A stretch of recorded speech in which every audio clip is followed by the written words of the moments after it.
Boys, I'm not gonna lie, I'm hyped for Halo Infinite.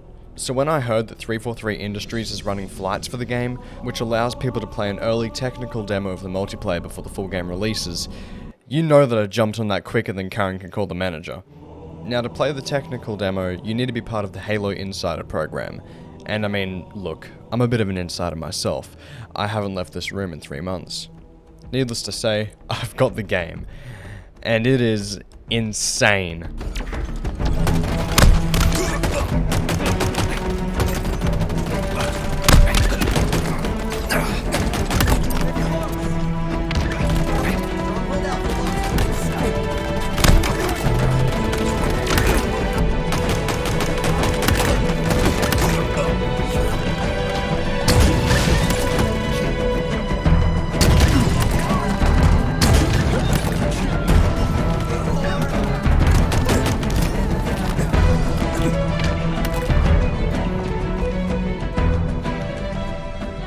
So, what do I think of the game? It's pretty damn good, and to be honest, I'm surprised by the amount of polish this game has for a technical demo. The gameplay is very tight, and I love how 343 has mixed some of the best aspects of old and new Halo, in my opinion. The game does have sprint and sliding, however, it doesn't cause a massive shift in the map design philosophy like it did in Halo 5. Sprinting in Infinite only adds a small amount of speed on top of normal running, so you're not really at much of a disadvantage if you decide not to sprint. Sliding to me is just fun and satisfying to do. I don't know what it is about sliding in games, but it activates that child in me. It feels so actiony and cool, I don't know why. Overall, I really like the movement in Infinite. Now how does it compare to Halo 3? Well, I think they're both different enough gameplay-wise to be looked at, played, and appreciated separately. Halo 3 is a little more slow-paced than Infinite. Halo 3 doesn't have any sprinting, sliding, clambering, or grapple shots, which I'll talk about in a second, don't worry about that. The most movement given in Halo 3 was probably from the grav lifts you picked up from the ground.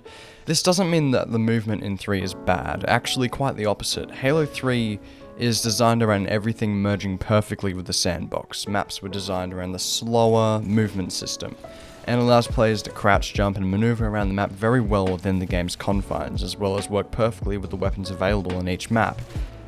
Now in Infinite, the movement system as well as the revival of equipment works really well in my opinion, but it's not really comparable to Halo 3. Halo 3 brings the classic, no bullshit gameplay people from the Bungie era like myself love. Halo Infinite is sort of a merging between Halo 3 and Halo 5. A lot of the design philosophy was changed from 5, and now the maps are smaller overall to accommodate the movement system better, the Spartan abilities were thankfully removed, and equipment has finally made a return to the series, although it has been slightly changed. The gunplay has changed from 5 as well. Now there aren't 10 million variants to each gun, and not every weapon is incredibly good at killing things. There are actually weapons that serve as utilities to other weapons now, which is great. Most, if not all, weapons do have an aim down sights mode, but I don't actually mind it. It doesn't change the gun's effectiveness that much, and it actually adds to the sandbox by giving certain weapons alternate firing modes, which I'm really excited to see how 343 experiments with in the future. Now, onto the equipment. In Halo 3, equipment was used to change the environmental sandbox in certain small ways for the players to utilize. Players could throw down an energy shield to protect from incoming fire, or throw a grav lift down to help get to higher places on the map. Equipment also changed the weapon sandbox a bit. If a player was equipped with a shield drainer thing, I don't know what they were called, but they were annoying as fuck, they might not be as incentivized to carry a plasma weapon with them, as they already have a method of draining shields. Someone might be a bit more ballsy with their plays if they have a regenerator on them, as it allows them to heal themselves and their teammates quickly in the middle of a fight. I like the equipment in Halo 3. Halo Reach was kind of a side grade, in my opinion, and now we have Infinite. This is the revival equipment needed. Let's address the elephant in the room, the grapple shot. Oh my god, I love this thing.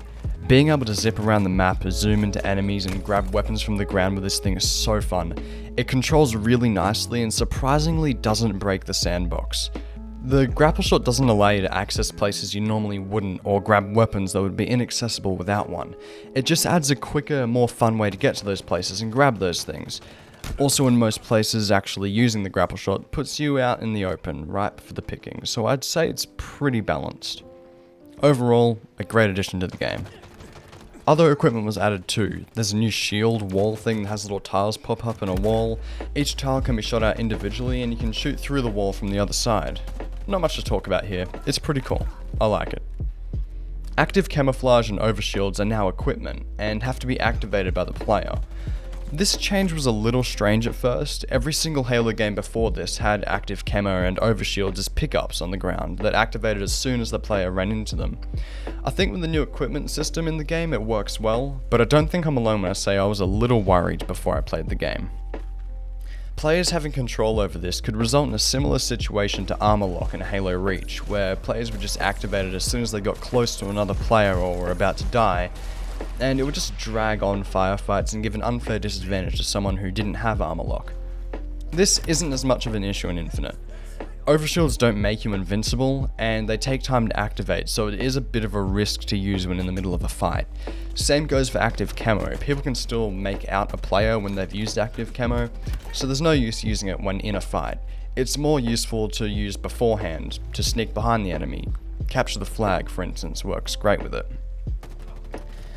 Now, onto an issue that I've seen talked about everywhere, the removal of red versus blue and the addition of player outlines. I'm not gonna lie, this is my biggest issue with the game. In the previous games, you were either on red team or blue team. If you're on blue team, you shoot everything red that moves, vice versa. This outline system was put in place so people could show off the new armor coatings, so people have an incentive to buy microtransactions.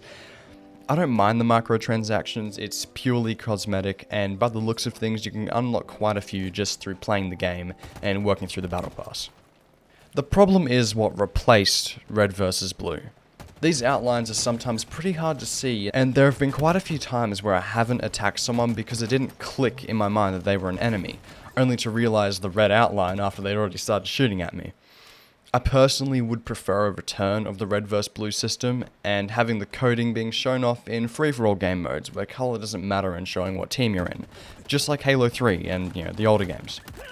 Overall, I think Halo Infinite is really promising so far. There are a couple of issues that I think should be ironed out before release, especially the player outline system, but overall the game is very polished and complete for a technical demo, and it's very fun.